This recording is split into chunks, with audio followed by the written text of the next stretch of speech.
नमस्कार विद्यार्थी मित्रांनो, तर आजच्या व्हिडिओमध्ये आपण क्लर्क ह्या पोस्ट संबंधीचा स्टेप बाय स्टेप फॉर्म कसा भरायचा आहे ते बघणार आहोत। पण ते बघण्याआधी हा फॉर्म भरत असताना तुम्हाला कुठल्या कुठल्या चुका ह्या अवॉइड करायच्या आहेत, त्यानंतर ह्या एक्झामसाठी एक्झॅक्ट क्वालिफिकेशन काय आहे, त्यानंतर पुढचं महत्त्वाचं म्हणजे डॉक्युमेंट्स। तर आता हे एक्झामसाठी तुम्हाला कुठले कुठले डॉक्युमेंट्स हे आत्ताच रेडी करून ठेवायचे आहेत, कुठली कुठली सर्टिफिकेट्स तुम्हाला रिक्वायर आहेत, तर हे सगळं डिटेल मध्ये बघणार आहोत। आता अशाच प्रकारचा पिऊन किंवा शिपाई ह्या पदासाठीचा जो व्हिडिओ आहे तो मी ऑलरेडी अपलोड केलेला आहे, ज्याला ऑलमोस्ट 10,000 प्लस विद्यार्थ्यांनी आतापर्यंत बघितलेला आहे। आणि त्यामध्ये सुद्धा मी तुम्हाला डिटेल मध्ये सांगितलंय की कुठल्या मिस्टेक तुम्हाला अवॉइड करायचे आहेत, त्याचप्रमाणे कुठले कुठले डॉक्युमेंट्स हे तुम्हाला रेडी करून ठेवायचे आहेत। आणि मागील भरतीमध्ये मी पिऊन पदाची एक्झाम मी टाइमपास म्हणून दिली होती विदाऊट प्रिपरेशन, पण शेवटच्या लिस्टमध्ये माझं नाव आलं होतं आणि मी इंटरव्ह्यू पर्यंत गेलो होतो। तर त्या संबंधीचा मी सर्व एक्सपिरियन्स जो आहे माझा तो तुमच्याशी शेअर करणार आहे। त्याचप्रमाणे मी क्लर्कची एक्झाम नव्हती दिली कारण माझ्याकडे टायपिंगचं सर्टिफिकेट नव्हतं, पण माझ्या काही स्टुडंट्सने ही एक्झाम दिली होती आणि ते विद्यार्थी इंटरव्ह्यू पर्यंत गेले होते। तर त्यांचा जो एक्सपिरियन्स आहे तो त्यांनी माझ्याशी शेअर केला होता आणि तोच एक्सपिरियन्स मी पुढे येणाऱ्या व्हिडिओजमध्ये तुमच्याशी सुद्धा शेअर करणार आहे। तर तुमच्यापैकी जे विद्यार्थी नवीन असतील आणि पहिल्यांदाच माझा व्हिडिओ बघत असतील त्यांनी चॅनलला सबस्क्राइब करून घ्या, जेणेकरून तुम्हाला पुढचे अपडेट्स हे भेटत राहतील। आता बघा, क्लर्क ह्या पोस्टसाठी हायकोर्ट बॉम्बेचे तिन्ही बेंचेस मिळून ऑलमोस्ट 1300 प्लस ह्या जागा आलेल्या आहेत, ज्यामध्ये हायकोर्ट बॉम्बेसाठी 830 जागा आहेत आणि बाकी तुम्ही इथे बघू शकता। तर आता ह्या एक्झाम नंतर जी तुमची टायपिंग टेस्ट होणार आहे आणि मुलाखत होणार आहे, तर ह्या टायपिंग टेस्टसाठी किती विद्यार्थ्यांना बोलवलं जाईल ह्या 830 जागांसाठी? तर बघा, टायपिंग टेस्टसाठी जवळपास एका जागेसाठी 8 विद्यार्थ्यांना बोलवलं जाते, 7 ते 8 विद्यार्थ्यांना बोलवलं जाते। म्हणजेच हायकोर्ट बॉम्बे इथे ज्या जागा आहेत तिथे 830 गुणिले 8 म्हणजे जवळपास 6,500 इतक्या विद्यार्थ्यांना बोलवलं जाईल। कशासाठी? टायपिंग टेस्टसाठी। त्यानंतर तुमची होते मुलाखत। आता मुलाखतीमध्ये ह्यापैकी किती विद्यार्थ्यांना बोलवलं जाईल? तर एका जागेसाठी जवळपास 4 ते 5 विद्यार्थ्यांना हे बोलवलं जाईल। कशासाठी? मुलाखतीसाठी। म्हणजेच ह्याच्या अर्धे म्हणजे किती? तर 3,250 इतके प्लस विद्यार्थी हे मुलाखतीसाठी बोलवले जातील। तर हे तुम्हाला मी आधीच क्लिअर करून ठेवतो। त्यानंतर ह्या भरतीसाठी एज लिमिट काय आहे? तर ते आहे मिनिमम 18 वर्ष तुमचं एज असलं पाहिजे आणि मॅक्झिमम 38 वर्ष। कोणासाठी हे? तर हे जनरल कॅटेगरीसाठी। आता तुम्हाला पोस्टमध्ये कुठलंही रिझर्वेशन नाहीये, फक्त तुम्हाला रिझर्वेशनचा जो फायदा आहे तो कशामध्ये आहे? तर तो एज लिमिट मध्येच आहे।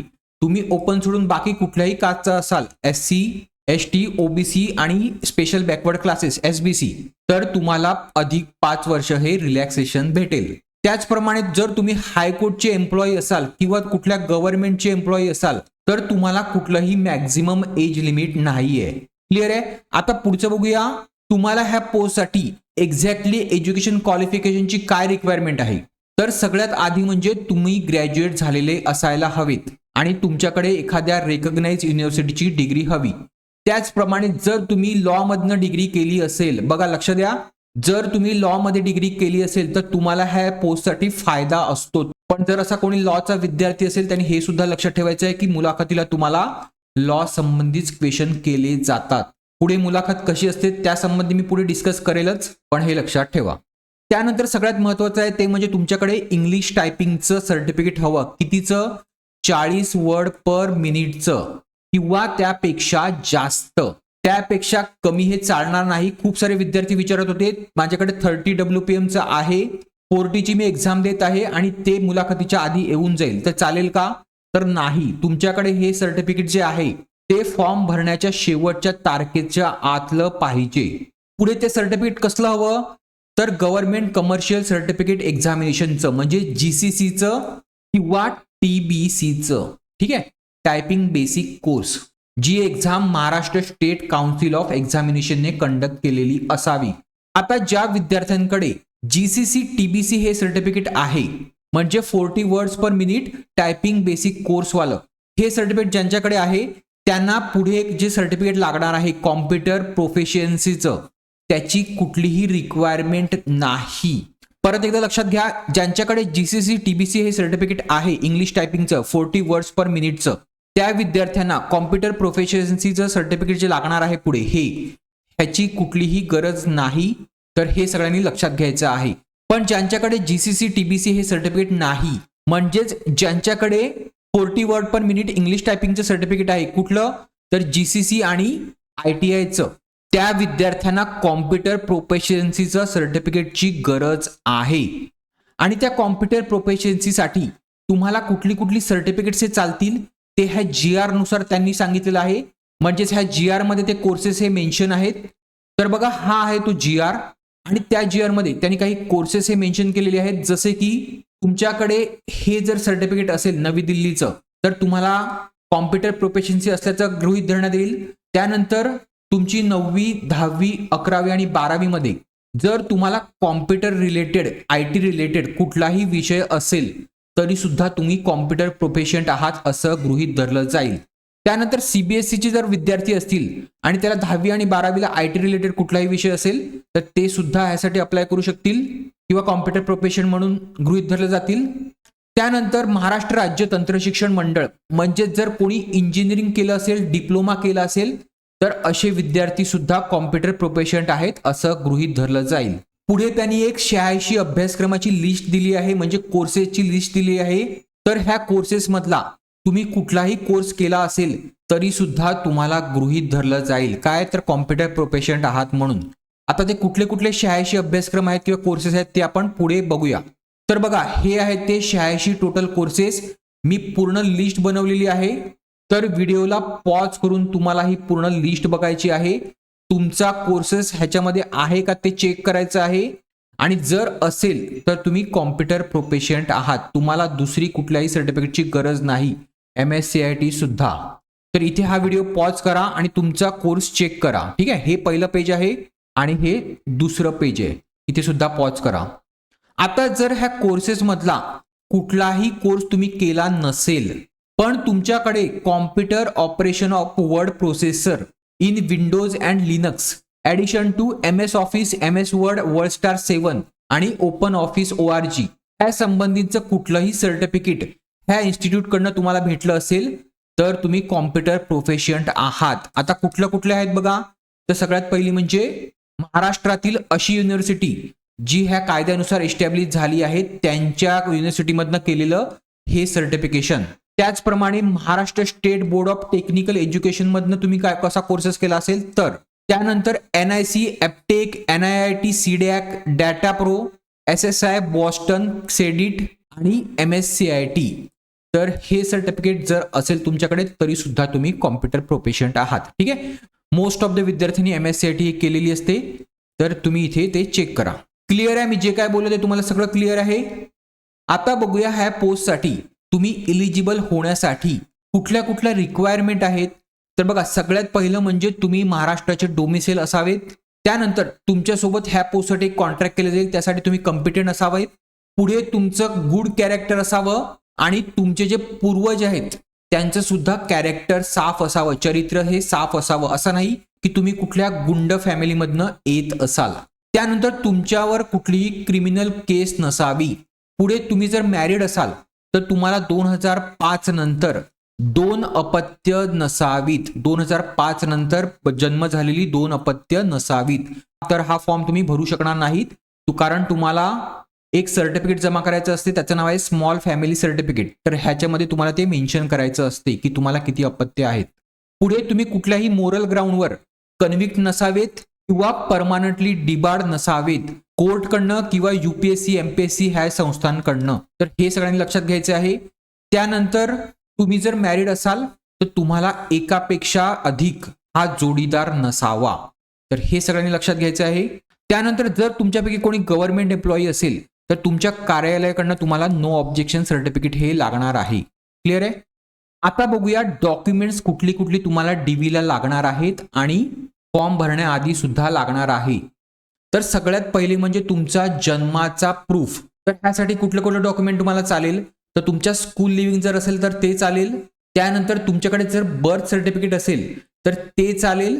आता ह्या सर्टिफिकेट्स मध्ये तुम्हाला एक लक्षात घ्यायचं आहे, तुमचं जे नावाचं स्पेलिंग आहे ते तुम्ही व्यवस्थित चेक करा. जर स्पेलिंग बर्थ सर्टिफिकेटवर रॉंग असेल तर तुम्ही लिव्हिंग सर्टिफिकेट लावा. जर लिव्हिंगवर रॉंग असेल तर तुम्ही बर्थ लावा. ठीक आहे. कारण का तर तुमचं एक स्पेलिंग हे डीबीला चेक केलं जाते. त्यानंतर महत्वाचं आहे ते म्हणजे तुमची मार्कशीट प्लस तुमची पासिंग सर्टिफिकेट्स. आता हे सगळ्यांनी लक्षात घ्यायचं आहे कारण खूप साऱ्या विद्यार्थ्यांकडे पासिंग सर्टिफिकेट नसतात 10वी आणि 12वीचे. तर हे तुम्हाला आधी जाऊन काढून घ्यायचे आहेत तुमच्या स्कूलकडनं जर घेतले नसतील तर. ठीक आहे. कसलं लागणार आहे तर 10वीचं लागणार आहे, 12वीचं लागणार आहे, ग्रॅज्युएशनचं लागणार आहे. जर तुम्ही लॉ ग्रॅज्युएशन केलं असेल तर त्या लॉचं संबंधीचं लागणार आहे. त्याचप्रमाणे पोस्ट ग्रॅज्युएशनची काही डिग्री असेल तुमच्याकडे तर त्याचं सुद्धा तुम्ही काढून ठेवा. क्लिअर आहे. पुढे ज्यांना सीजीपीए आणि एसजीपीए किंवा ग्रेड सिस्टीम आहे तर अशा विद्यार्थ्यांनी काय करायचं आहे तर हे सगळ्यांनी व्यवस्थित लक्षात द्या. तुम्हाला तुमच्या इन्स्टिट्यूटकडे जाऊन तुमचा कन्व्हर्जन रिझल्ट हा घ्यायचा आहे. जर तुम्ही ग्रेडमध्ये मार्क घेतले असतील, एसजीपीए मध्ये घेतले असतील, सीजीपीए मध्ये घेतले असतील तर तुम्हाला कन्व्हर्जन रिझल्ट हा तुमच्या इन्स्टिट्यूटकडनं घ्यायचा आहे. आता तो कशा प्रकारचा असतो ते सुद्धा मी तुम्हाला दाखवतो. तर बघा अशा प्रकारचं कन्व्हर्जन सर्टिफिकेट हे तुमचं कॉलेज हे इश्यू करत असते. ठीक आहे. तर अशा प्रकारचं कन्व्हर्जन सर्टिफिकेट हे तुम्हाला आणायचं आहे आणि ते कन्व्हर्जन सर्टिफिकेट प्रिन्सिपलची साईन आणि शिक्का घेऊन तुम्हाला हे डीबीला घेऊन जायचं आहे जर तुमची सिस्टीम ही ग्रेडमध्ये असेल तर. क्लिअर आहे. आता ह्यामध्ये कोणाला काही डाऊट नसावा. त्यानंतरचं महत्वाचं आहे ते तुमचं जीसीसी टीबीसी सर्टिफिकेट जे मी तुम्हाला ऑलरेडी सांगितलेलं आहे आणि तुमचा स्पीड हा 40 किंवा त्यापेक्षा वरती असावा. ठीक आहे. पुढे कॉम्प्युटर प्रोफेशन्सीचं सर्टिफिकेट MSCIT असेल तर MSCIT नसेल तर मी तुम्हाला जी सर्टिफिकेट्स मागे सांगितली ती. ह्या सर्टिफिकेटची कोणाला गरज नाही तर ज्यांना जीसीसी टीबीसी ज्यांनी केलं आहे त्यांना ह्याची गरज नाही. क्लिअर आहे. पुढे तुम्ही जर कुठल्या कास्टमधनं येत असाल तर तुमचं कास्ट सर्टिफिकेट. आता खूप सारे विद्यार्थी मला ओबीसीचे विचारत होते की तुम्हाला कास्ट व्हॅलिडिटीची गरज आहे का. तर जर तुमच्याकडे कास्ट व्हॅलिडिटी जर असेल तर तुम्ही घेऊन जा डीबीला, पण नसली तरीही सुद्धा चालेल. त्यानंतर महत्वाचं आहे ते म्हणजे डोमिसिल सर्टिफिकेट. आता डोमिसिल सर्टिफिकेट हे असणं खूप जास्त गरजेचं आहे कारण without state of Maharashtra domicile तुम्हाला ह्या परीक्षेसाठी अलाउड नाही.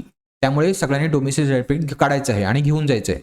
पुढचं सगळ्यात महत्वाचं आहे ते म्हणजे जर तुमचं नाव चेंज झालं असेल तर तुम्हाला गॅझेट किंवा मॅरेज सर्टिफिकेट हे तुम्हाला घेऊन जायचं आहे.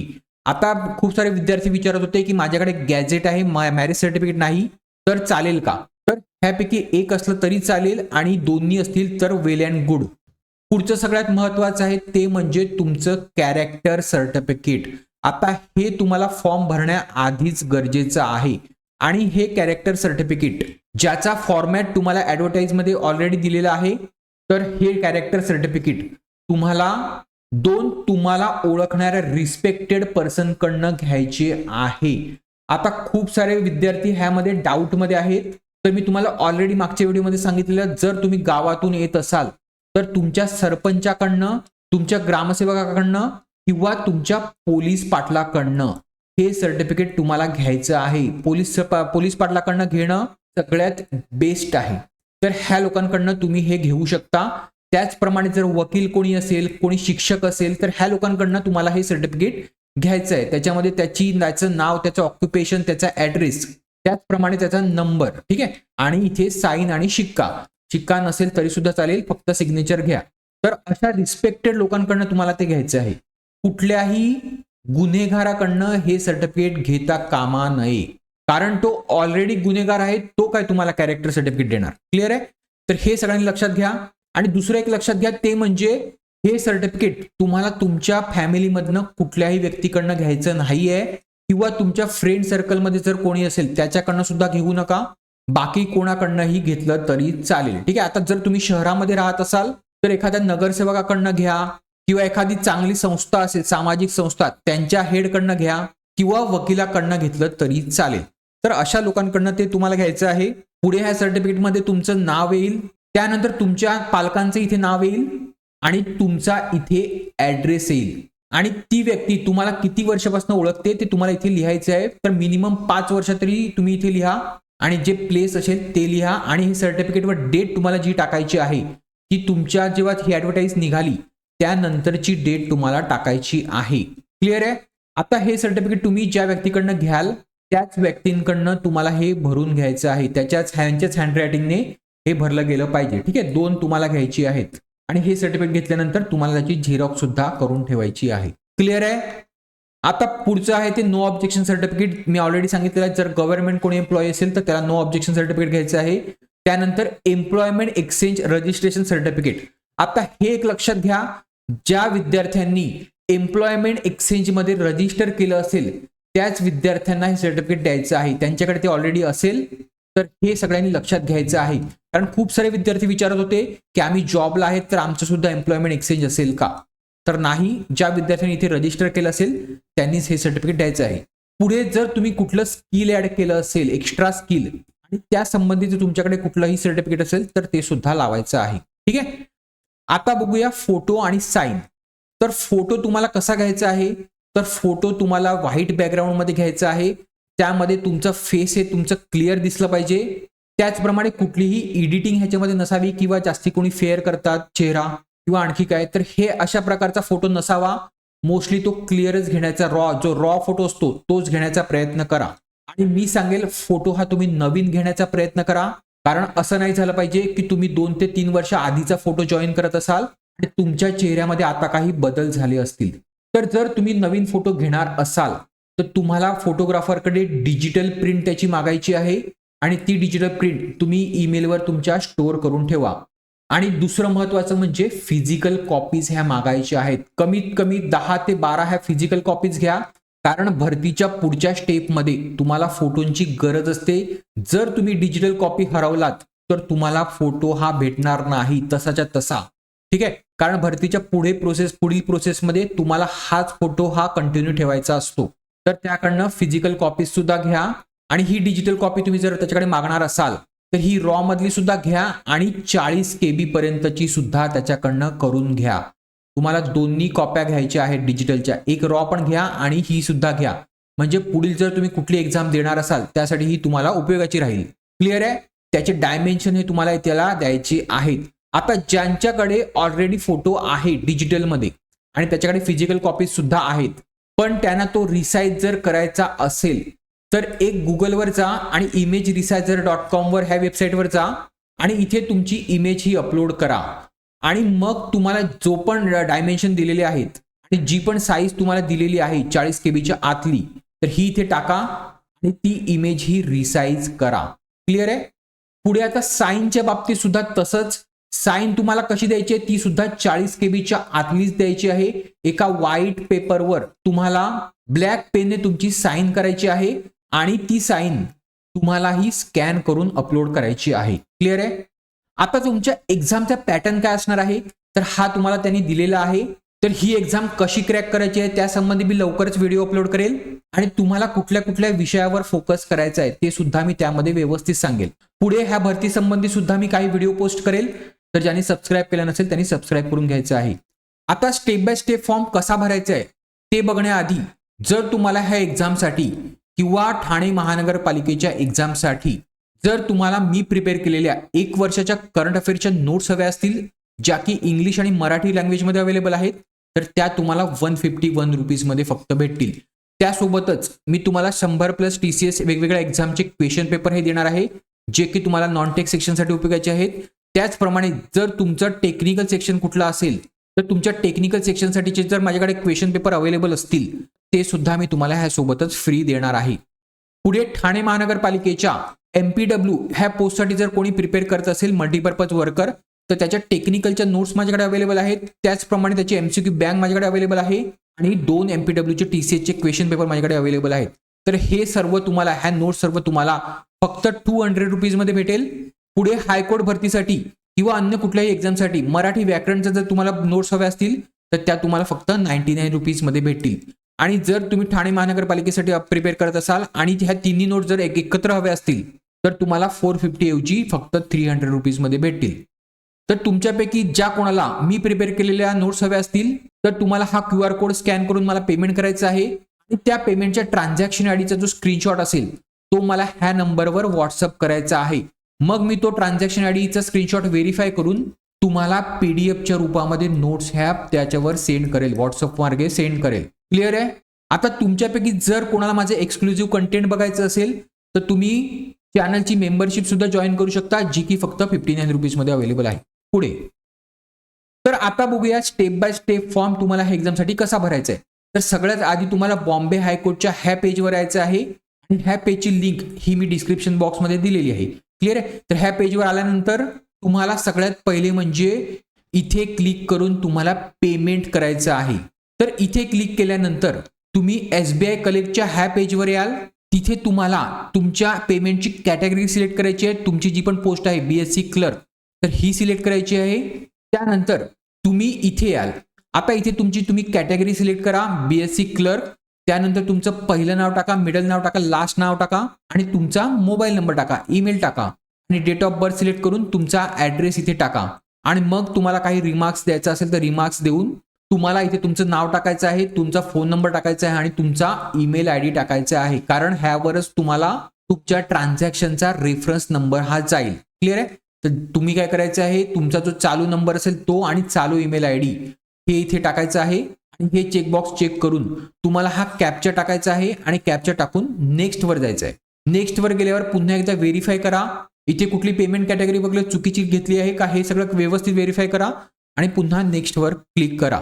नेक्स्ट वर क्लिक केल्यावर आता तुम्हाला इथे 4 ते 5 ह्या पेमेंट मेथड दिसतील, पण मी सांगेल तुम्ही इथे UPI ने पेमेंट करायचं आहे कारण तुम्हाला बँक चार्जेस सुद्धा 0 आहेत आणि पेमेंट करणं सुद्धा सोपं आहे. इथे क्लिक करा. नंतर तुम्हाला इथे QR कोडवर क्लिक करायचं आहे. QR कोडवर क्लिक केल्यावर तुम्हाला इथे तुमचा QR कोड दिसेल. हा तुमच्या मोबाईल ॲपमधनं गुगल पे किंवा तुम्ही फोन पे यूज करत असाल त्यावरनं स्कॅन करून तुम्हाला इथे पेमेंट करायचं आहे. पेमेंट केल्यानंतर किंवा पेमेंट चालू असताना कोणीही बॅक बटन हे दाबायचं नाहीये. जेव्हा तुमचं पेमेंट किंवा ट्रान्झॅक्शन हे कंप्लीट होईल तेव्हा तुम्हाला एक मेसेज किंवा टेक्स्ट मेसेज किंवा ईमेल येईल, तेव्हाच तुमचं पेमेंट हे पूर्ण झालेलं असेल. जर तुमचं ट्रान्झॅक्शन कंप्लीट होण्याआधीच जर तुम्ही बॅक बटन क्लिक केला तर तुमचं पेमेंट हे होणार नाही आणि तुमचा ट्रान्झॅक्शन ID नंबर हा जनरेट होणार नाही. तर हे सगळ्यांनी लक्षात घ्यायचं आहे. पेमेंट केल्यानंतर आता तुमचा ट्रान्झॅक्शन ID नंबर येईल. नंतर तुम्हाला पुन्हा ह्या पेजवर यायचं आहे. नंतर रजिस्ट्रेशनवर क्लिक करायचं आहे. पुढे तुमची क्लर्क कॅटेगरी सिलेक्ट करून तुम्हाला कुठल्या बेंचसाठी तुम्हाला फॉर्म भरायचा आहे हे तुम्हाला सिलेक्ट करायचं आहे. आता खूप सारे विद्यार्थ्यांनी मला एक क्वेश्चन केला होता की आम्ही एका बेंचसाठी वेगवेगळ्या पोस्टसाठी फॉर्म भरू शकतो का? तर सगळ्यांनी लक्षात घ्या, तुम्ही ह्यापैकी कुठल्याही बेंचमध्ये एकापेक्षा जास्त पोस्टसाठी हे फॉर्म भरू शकता. फक्त तुम्हाला पेमेंट हे जास्ती म्हणजे प्रत्येक पोस्टसाठी सेपरेट करावं लागेल. कोणीही क्लर्क ह्या पोस्टसाठी 3 वेगवेगळ्या बेंचमध्ये फॉर्म भरायचे नाहीये, तसं अलाउड नाहीये. क्लिअर आहे. पुढे तुम्हाला इथे तुमचं सॅल्युटेशन सिलेक्ट करा. इथे पहिलं नाव टाका जे की तुमच्या 10th रिझल्टवर असेल तसंच. त्यानंतर इथे मिडल नेम टाका आणि इथे लास्ट नेम टाका. पुढे तुम्हाला इथे पोस्टल ऍड्रेस कुठला द्यायचा आहे. आता खूप सारे विद्यार्थ्यांचा इकडे प्रॉब्लेम येतो की सर आम्ही आधार कार्डवरचाच ऍड्रेस द्यायचा आहे का? तर नाही, तुमचा असा ऍड्रेस द्या ज्यावर तुमच्याशी भविष्यामध्ये कम्युनिकेशन हे इझी जाईल. ठीक आहे. आता जर तुम्ही इथे परमानंट ऍड्रेस न देता कुठलाही करंट ऍड्रेस द्याल तर तुम्हाला भविष्यामध्ये प्रॉब्लेम येईल जर ती प्लेस तुम्ही सोडलं तर. क्लिअर आहे. त्यामुळे मी सांगेल मॅक्झिमम परमानंट ऍड्रेस देण्याचाच इथे प्रयत्न करा. त्यानंतर तुमच्या पोस्टल ऍड्रेसचं तुम्हाला डिस्ट्रिक्ट सिलेक्ट करायचं आहे, पिनकोड लिहायचं आहे. पुढे इथे तुम्हाला आधार कार्ड फिल करायचं आहे, ईमेल ID टाकायचा आहे, इथे मोबाईल नंबर टाका. इथे तुमचा जर दुसरा मोबाईल नंबर असेल तर तो टाका, नाही टाकला तरी चालेल. त्यानंतर तुमचं जेंडर सिलेक्ट करा, नॅशनॅलिटी सिलेक्ट करा, नंतर तुमचं रिलिजन इथे सिलेक्ट करा, इथे कॅटेगरी सिलेक्ट करा आणि इथे कास्ट असेल ती लिहा. आता सर्वांनी इथे तुमची कंपल्सरी कास्ट ही मेन्शन करायची आहे. जर तुम्ही कुठल्या कास्टमध्ये येत असाल तर ते मेन्शन करा. कोणीही जनरल असं मेन्शन करायचं नाहीये जर तुम्ही जनरल नसाल तर. पुढे तुम्हाला इथे बर्थ डेट टाकायची आहे. मग तुमचं एज इथे आपोआप दिसून येईल. त्यानंतर तुमचं प्लेस ऑफ बर्थ टाका, लग्न झालंय का नाही ते टाका. त्यानंतर जर तुम्ही डिसेबल पर्सन असाल, डिफरंटली एबल पर्सन, तर तुम्हाला इथे यस करायचं आहे, अदरवाईज नो करा. पुढचं सगळ्यात महत्वाचं आहे ते म्हणजे एज्युकेशनल क्वालिफिकेशन. आता सगळ्यात पहिलं म्हणजे तुम्हाला कुठलं सिलेक्ट करायचं आहे तर तुम्हाला 10वी सिलेक्ट करायचं आहे. नंतर तुमची स्ट्रीम जी आहे ती आपोआप येईल. पुढे तुम्हाला इथे तुमची बोर्ड आणि युनिव्हर्सिटी म्हणजे इथे काय येईल तर महाराष्ट्र बोर्ड असेल तर महाराष्ट्र बोर्ड किंवा दुसरं असेल तर मग अदर्स. ठीक आहे. तर ह्या प्रकारे लिहायचं आहे. नंतर तुम्हाला year of passing, out of marks आणि टोटल मार्क्स हे टाकायचे आहेत. मग तुमचा जो पर्सेंटेज असतील ते तुम्हाला इथे दिसून जातील. त्यानंतर तुम्हाला 12वीचे मार्क्स ऍड करण्यासाठी इथे ऍड करा आणि पुन्हा इथे HSC सिलेक्ट करा. HSC सिलेक्ट केल्यानंतर तुम्हाला इथे तुमची स्ट्रीम दिसून जाईल. ती पण स्ट्रीम असेल ती सिलेक्ट करा. पण जर तुमची अदर स्ट्रीम असेल तर इथे अदर सिलेक्ट करा आणि अदर साठी जर तुम्हाला इथे मेन्शन करायचं असेल तर ते तुम्हाला इथे मेन्शन करायचं आहे. पुढे तुमची बोर्ड आणि युनिव्हर्सिटी मेन्शन करा. महाराष्ट्र बोर्ड असेल तर महाराष्ट्र स्टेट बोर्ड. इथे कॅरेक्टर जर राहत नसतील तर फक्त महाराष्ट्र बोर्ड करा. त्यानंतर इयर ऑफ पासिंग टाका, आउट ऑफ मार्क्स टाका, सेम मी मागे सांगितल्याप्रमाणे. क्लिअर आहे. पुढे पुन्हा ऍड करून तुम्हाला ग्रॅज्युएशन विषय टाकायचं आहे. जर तुम्ही पोस्ट ग्रॅज्युएशन केलं असेल तर त्याच्याविषयी टाकायचं आहे. कुठला डिप्लोमा असेल तर डिप्लोमा विषय टाकायचा आहे. PhD असेल तर PhD. तर ह्यापैकी जे पण असेल ते तुम्हाला टाकायचं आहे. पुढे तुमच्यापैकी ज्या विद्यार्थ्यांनी LLB केलेली आहे त्या विद्यार्थ्यांनी ग्रॅज्युएट म्हणून इथे सिलेक्ट करायचं आहे. तर तुमची LLB ही 5 वर्षाची असू द्या किंवा 3 वर्षाची जी पण असेल तर तुम्हाला तिथे ग्रॅज्युएट म्हणूनच सिलेक्ट करायचं आहे. त्यानंतर स्ट्रीमच्या कॉलम मध्ये तुम्हाला LLB 3 इयर्स असं सिलेक्ट करायचं आहे आणि 3ऱ्या वर्षाचे मार्क्स हे तुम्हाला तिथे मेन्शन करायचे आहेत. आता हे कोणाच्या बाबतीत मी सांगतोय तर ज्यांचा 5 वर्षाचं LLB असेल त्यांच्या बाबतीत तुम्हाला पहिले 3 इयर्सचं टाकायचं आहे आणि नंतर 5 इयर्सचं टाकायचं आहे. क्लिअर आहे. म्हणजे इथे तुम्ही 3rd इयरचे मार्क्स टाका आणि नंतर इथे 5th इयरचे टाका. आता पुढचं म्हणजे जर तुम्ही गव्हर्नमेंट एम्प्लॉई असाल तर यस करा, अदरवाईज नो करा. त्यानंतर इंग्लिश टायपिंगचं सर्टिफिकेट तर ह्याच्याविषयी तुम्हाला इथे यसच करायचं आहे. त्यानंतर तुमच्या इंग्लिश टायपिंगचा स्पीड जो आहे तो तुम्हाला सिलेक्ट करायचा आहे, जो सर्टिफिकेटवर मेन्शन असेल तो. त्यानंतर तुमचं सर्टिफिकेट कुठलं आहे ते इथे सिलेक्ट करा. नंतर तुमचे marks obtain, out of marks हे सिलेक्ट करा आणि तुमची ग्रेड इथे सिलेक्ट करा आणि तुमचं डेट ऑफ पासिंग हे इथे सिलेक्ट करा. क्लिअर आहे. पुढे जर तुम्ही 50 स्पीड 60 स्पीड असे दोन्ही सर्टिफिकेट घेतले असतील तर तुम्ही ते ऍड करत चला. ठीक आहे. त्यानंतरचा आहे तुमचा कॉम्प्युटर कोर्स. आता इथे कोर्सचं नाव टाका, त्यानंतर तुमचं सर्टिफिकेट कोणी इश्यू केलं ते टाका, नंतर ड्युरेशन टाका आणि मग तुम्हाला तुमची ग्रेड ही टाकायची आहे. क्लिअर आहे. आता तुमच्याकडे कुठलं दुसरं टेक्निकल क्वालिफिकेशन असेल तर त्याविषयी सुद्धा तुम्ही मेन्शन करू शकता. यस असेल तर यस करा, अदरवाईज नो करा आणि त्या कोर्स संबंधी सुद्धा माहितीही मेन्शन करू शकता एक्स्ट्रा. पण ही सर्टिफिकेट सगळी तुम्हाला DV ला घेऊन जायची आहेत. त्यानंतर सगळ्यात महत्त्वाचं आहे, जर तुम्ही एम्प्लॉयमेंट एक्सचेंजला एनरोल केलं असेल, एम्प्लॉयमेंट एक्सचेंज कार्ड असेल तुमच्याकडे तर यस करा, अदरवाईज नो करा.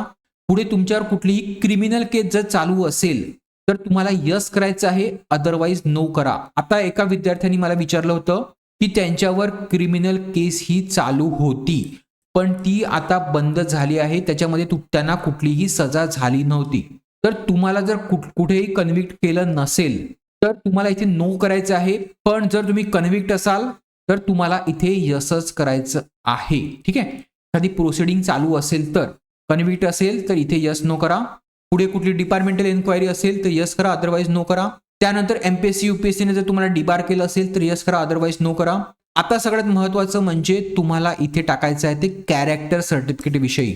ठीक आहे. आता ज्यांच्याकडनं तुम्ही कॅरेक्टर सर्टिफिकेट घेतलं असेल त्यांचं इथे नाव आलं पाहिजे, त्यांचं ऑक्युपेशन इथे आलं पाहिजे, त्यांचा नंबर आला पाहिजे आणि त्यांचा इथे ऍड्रेस तुम्हाला टाकायचा आहे. म्हणून तुम्हाला मी आधीच सांगितलं की कॅरेक्टर सर्टिफिकेट हे आधीच काढून ठेवा. आता हे झाल्यानंतर तुम्हाला इथे तुमचा पेमेंट केल्यानंतर जो तुमचा रेफरन्स नंबर भेटेल तो तुम्हाला इथे टाकायचा आहे आणि इथे तुमचा फोटो आणि साइन ही अपलोड करायची आहे. आणि हा जो कॅप्चा आहे तो इथे टाकून तुम्हाला इथे व्यवस्थित फॉर्म एकदा चेक करायचा आहे आणि चेक केल्यानंतरच आय ॲग्री ह्या बटनवर क्लिक करायचं आहे. एकदा का तुम्ही आय ॲग्री बटनवर क्लिक केलात की तुम्हाला फॉर्ममध्ये कुठलाही एडिट किंवा बदल हा करता येणार नाही. त्यामुळे फॉर्म एकदा पुन्हा चेक करा आणि तेव्हाच आय ॲग्रीवर क्लिक करा. पुढे एक सांगायचं राहून गेलं की लँग्वेज नोंदमध्ये तुम्हाला तिन्ही ह्याच्यावर हे क्लिक करायचं आहे. तुमच्या तिन्ही लँग्वेज तुम्हाला जर येत असतील तर हे व्यवस्थित लक्षात घ्या. आता एक लहानशी रिक्वेस्ट करतोय, जर तुम्हाला हा व्हिडिओ आवडला असेल तर प्लीज लाईक करायला विसरू नका, कारण तुमच्या एका लाईकने मला तुमच्या एक्झाम संबंधित अधिकाधिक व्हिडिओ बनवायला प्रोत्साहन हे भेटत असते. ठीक आहे. प्लीज लाईक करा. आणि ह्या एक्झाम संबंधी जर तुम्हाला कुठलीही टेक्निकल क्वेरी असेल किंवा ऍप्लिकेशन रिलेटेड क्वेरी असेल तर ह्या नंबरवर फोन करून तुम्ही विचारू शकता. तर चला, होप करतो हा व्हिडिओ तुम्हाला आवडला असेल आणि आवडला असेल तर शेअर, लाईक आणि सबस्क्राईब करायला विसरू नका. आणि तुमच्यापैकी टेलिग्राम चॅनल अजून कोणीही जॉईन केलं नसेल तर हा QR कोड स्कॅन करून जॉईन करू शकता किंवा त्याची लिंक आहे ती डिस्क्रिप्शन बॉक्समध्ये मी दिलेली आहे. थँक्यू.